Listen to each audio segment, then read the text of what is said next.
തെരഞ്ഞെടുപ്പിൽ കോൺഗ്രസ് കൈവിട്ടതോടെ ബി.ജെ.പി പാളയത്തിൽ CC മുകുന്ദൻ. NDA സംസ്ഥാന വൈസ് ചെയർമാൻ AN രാധാകൃഷ്ണനുമായി മുകുന്ദൻ കൂടിക്കാഴ്ച നടത്തുന്നു. ഇരുവരും ഒന്നിച്ച് അല്പസമയത്തിനകം വാർത്താ സമ്മേളനം നടത്തും. ലെവിൻ കെ വിജയൻ ചേരുന്നു. ലെവിൻ കെ വിജയൻ കൈവിട്ടു, അപ്പോൾ ബി.ജെ.പിയിലേക്ക് വിവരങ്ങൾ.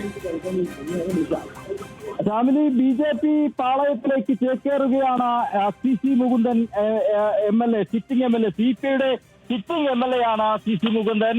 കോൺഗ്രസ് സ്ഥാനാർത്ഥിയായി കോൺഗ്രസ് പിന്തുണയോടുകൂടി UDF സ്ഥാനാർത്ഥിയായി നാട്ടികയിൽ സ്ഥാനാർത്ഥിയാകുമെന്ന് വ്യക്തമായിരുന്നു. പക്ഷേ അത്തരത്തിലുള്ള ആലോചനകളും ചർച്ചകളും നീക്കുപോക്കങ്ങളും എല്ലാം നടന്നു. പക്ഷേ അവസാന നിമിഷം പ്രാദേശിക നേതൃത്വത്തിന്റെയും കോൺഗ്രസിലെ ചില നേതാക്കളുടെയും ഒക്കെ എതിർപ്പിനെ തുടർന്നാണ് ഇപ്പോൾ ആ നീക്കം പരാജയപ്പെടുന്നതും കോൺഗ്രസ് മുകുന്ദനെ കൈവിടുന്നതും. തൊട്ടു പിന്നാലെ തന്നെ അഭിമാന പ്രശ്നമാണ് നാട്ടികയിലെന്ന് മനസ്സിലാക്കിക്കൊണ്ടാണ് മുകുന്ദന്റേതായിട്ടുള്ള അടുത്ത രാഷ്ട്രീയ നീക്കം ഉണ്ടായിട്ടുള്ളത്. മുകുന്ദൻ തന്നെ നമ്മൾ നേരിട്ട് ഇന്ന് രാവിലെ കാണുമ്പോഴും സംസാരിക്കുമ്പോഴും മുകുന്ദൻ വ്യക്തമാക്കിയത് ബി.ജെ.പിയുടെ പാളയത്തിൽ നിന്നും ആ വിളികൾ തനിക്ക് വന്നിരുന്നു, ബി.ജെ.പി നേതാക്കൾ തന്നെ സന്ദർശിച്ചിരുന്നു എന്നുള്ളതാണ്.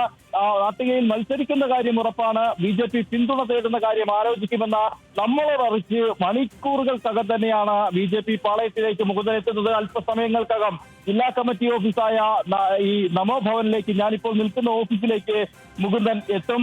ബി.ജെ.പിയുടെ നേതാവും NDAയുടെ വൈസ് ചെയർമാനുമായ AN രാധാകൃഷ്ണനും ഒന്നിച്ച് ഔദ്യോഗിക വാഹനം, MLAയുടെ വാഹനം ഒഴിവാക്കിക്കൊണ്ട് സ്വകാര്യ വാഹനത്തിലാണ് അദ്ദേഹം എത്തുന്നത്. അതിനുശേഷം വാർത്താ സമ്മേളനം നടത്തും. ഇനി അറിയാനുള്ളത് ബി.ജെ.പിയുടെ സ്ഥാനാർത്ഥിയായിട്ടാണോ, ബി.ജെ.പിക്കാരനായിട്ടാണോ, അതല്ലെങ്കിൽ ബി.ജെ.പി പിന്തുണയോടുകൂടി സ്വതന്ത്രനായിട്ടാണോ നാട്ടികയിൽ മത്സരിക്കുക എന്നുള്ള കാര്യമാണ്. ആ കാര്യത്തിൽ ഒരു വ്യക്തത വരുത്തണമെങ്കിൽ മുകുന്ദൻ തന്നെ നേരിട്ട് സംസാരിക്കേണ്ടതുണ്ട്. അല്പസമയങ്ങൾക്കകം തന്നെ മുകുന്ദൻ ഞാനിപ്പോൾ നിൽക്കുന്ന ബി.ജെ.പി ജില്ലാ കമ്മിറ്റി ഓഫീസിലേക്ക് എത്തുമെന്ന് തന്നെയാണ് അറിയേണ്ടത്. നമുക്കറിയാം, തെരഞ്ഞെടുപ്പ് പ്രചാരണവുമായി ബന്ധപ്പെട്ടുകൊണ്ട് ദിവസങ്ങൾക്കുള്ളിലാണ് ഇത്തരത്തിൽ നാട്ടികയിൽ ഒരു പ്രതിസന്ധി ഉണ്ടാകുന്നതും മുകുന്ദന്റെ സ്ഥാനാർത്ഥിത്വം ഒഴിവാക്കാൻ CPI തീരുമാനിക്കുന്നതിന്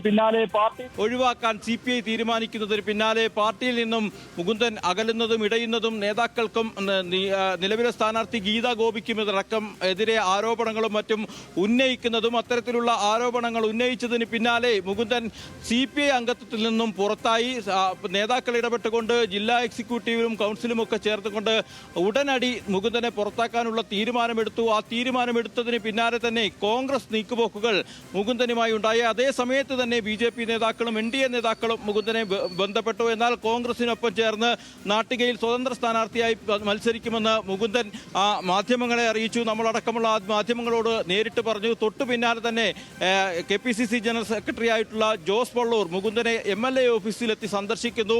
ഡൽഹിയിൽ AICC നേതാക്കളുമായിട്ടുള്ള കൂടിക്കാഴ്ചയ്ക്ക് കളമൊരുങ്ങുന്നു. മുകുന്ദൻ ഡൽഹിക്ക് പോകുന്നു. രമേശ് ചെന്നിത്തലയും KC വേണുഗോപാലും അടക്കമുള്ള നേതാക്കൾ മുകുന്ദനുമായി ബന്ധപ്പെടുന്നു. ഇത്തരത്തിലുള്ള ചർച്ചകൾ നടന്നു വരുന്നതിന്റെ പ്രാദേശിക നേതൃത്വത്തിൻ്റെതായിട്ടുള്ള എതിർപ്പുണ്ടാകുന്നു. മുകുന്ദനെ പോലെ ഒരു പാഴ്വസ്തുവിനെ തങ്ങൾക്ക് വേണ്ട എന്നുള്ള നിലപാടുമായി പ്രാദേശിക നേതൃത്വം ഉണ്ടാകുന്നു. അതിനെ പിന്തുണച്ചുകൊണ്ട് നമ്മൾ മനസ്സിലാക്കുന്നത് അനുസരിച്ച് TN പ്രതാപൻ അടക്കമുള്ള നേതാക്കൾ നിലപാടെടുക്കുന്നു. ആ നിലപാടിന്റെ ഭാഗമായി ഏറ്റവും ഒടുവിൽ മുകുന്ദനെ കൈവിടേണ്ട സാഹചര്യത്തിലേക്ക് AICC KPCC നേതൃത്വം എത്തുന്നു. ഈ ഒരു സമയത്താണ് ബി.ജെ.പിയുടെ രണ്ടാം വരവ് എന്ന് വേണമെങ്കിൽ നമുക്ക് പറയാം. അടിയന്തരമായി തന്നെ K അജിത്ത്, വൈക്കം മുൻ MLA, CPIയിൽ നിന്നും ബി.ജെ.പി പാളയത്തിലെത്തിയ വൈക്കം മുൻ MLA കഴിഞ്ഞ ദിവസം മുകുന്ദന്റെ വീട്ടിലേക്ക് അയക്കുന്നു. അവിടെ സന്ദർശനം നടത്തി. AN രാധാകൃഷ്ണൻ അടക്കമുള്ള നേതാക്കൾ ഫോണിൽ വിളിക്കുന്നു, ബന്ധപ്പെടുന്നു.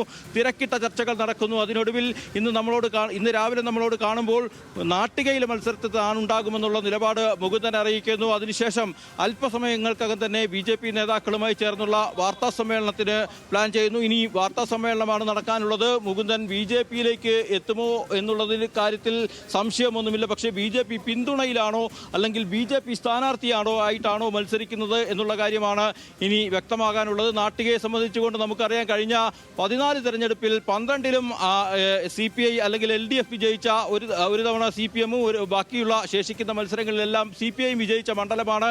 4 തവണ മാത്രമാണ് കോൺഗ്രസിന് ആ മണ്ഡലത്തിൽ ജയിക്കാൻ കഴിഞ്ഞിട്ടുള്ളത്. അതോടൊപ്പം തന്നെ ഒരു സ്വതന്ത്ര സ്ഥാനാർത്ഥിയും ആ മണ്ഡലത്തിൽ ജയിച്ചു. ഏറ്റവും ഒടുവിൽ മുകുന്ദൻ 2021 മത്സരിക്കുമ്പോൾ ജില്ലയിലെ തന്നെ ഏറ്റവും വലിയ ഭൂരിപക്ഷമായി 28,000-ൽ പരം വോട്ടുകൾ നേടിക്കൊണ്ടാണ് തെരഞ്ഞെടുക്കപ്പെടുന്നത്. നാട്ടികയുടെ ജനപ്രതിനിധിയാകുന്നത് CPIയുടെ തൊഴിലാളി സംഘടനാ പ്രവർത്തനത്തിൽ നിന്നും ചെത്തുതൊഴിലാളി യൂണിയനിലടക്കം പ്രവർത്തിച്ചുകൊണ്ട് CPIയുടെ അസിസ്റ്റന്റ് സെക്രട്ടറി ആവുകയും ജില്ലാ എക്സിക്യൂട്ടീവ് തെരഞ്ഞെടുക്കപ്പെടുകയും ഒക്കെ ചെയ്ത ദീർഘകാലം 58 വർഷത്തോളം CPI പ്രവർത്തകനായിരുന്ന മുകുന്ദനെ ഈ സ്ഥാനാർത്ഥിത്വത്തിൽ നിന്ന് ഒഴിവാക്കാൻ പാർട്ടി നേതൃത്വം തീരുമാനിക്കുന്നത്. പ്രാദേശികമായിട്ടുള്ള മുകുന്ദനോടുള്ള കടുത്ത വിയോജിപ്പിന്റെയും ചില സംസ്ഥാന ജില്ലാ നേതാക്കളുമായിട്ടുള്ള അകൽച്ചയുടെയും ഒക്കെ ഭാഗമായിട്ട് തന്നെയാണ് മികച്ച പ്രകടനം നടത്തിയെന്ന് CPI-ക്കാർ തന്നെ പറയുമ്പോഴും രണ്ടാമതൊരു ടൈം കൂടി അവസരം കൊടുക്കാൻ മുകുന്ദനെ BJP അല്ലെങ്കിൽ CPI അവസരം കൊടുക്കാൻ തയ്യാറായില്ല. ഇതിൽ പ്രകോപിതനായി നിരാശനായിക്കൊണ്ടാണ് അദ്ദേഹം പാർട്ടിയുമായുള്ള CPI-യുമായുള്ള ബന്ധം വിച്ഛേദിക്കുന്നത്. ഈ സാഹചര്യത്തിലാണ് പുതിയ രാഷ്ട്രീയ നീക്കങ്ങൾക്ക്, നാട്ടികയിൽ വിവാദങ്ങൾക്കൊക്കെ തുടക്കമാകുന്നത്.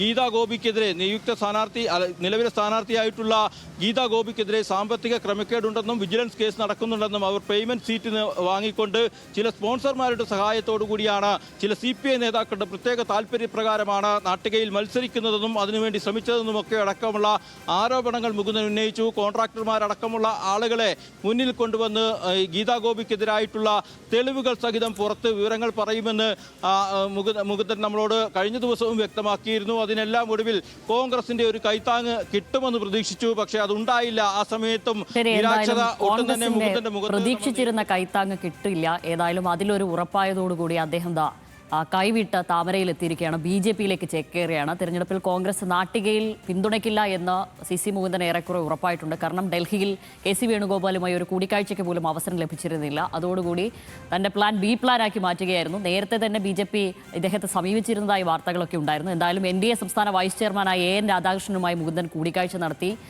ഇരുവരും ഒരുമിച്ച് അല്പസമയത്തിനകം വാർത്താ സമ്മേളനം നടത്തുമെന്ന് തന്നെയാണ് അറിയുന്നത്. ലെവിൻ K. വിജയനാണ് വിവരങ്ങൾ നൽകിയത്.